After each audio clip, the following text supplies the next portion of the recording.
Guys, welcome back to today's video. Today's video is going to be short and simple, and today we're taking the morse code. The morse code is ether, like the ethereum, ether,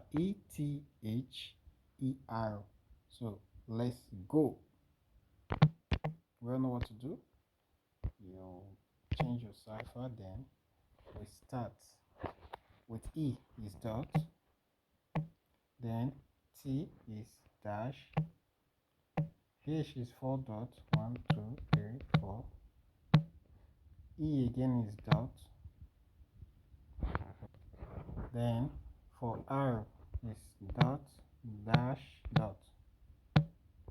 Yeah, eta. So you claim your prize. Alright, written bold on your screen, that's the prize. Thank you for watching. See you on the next video.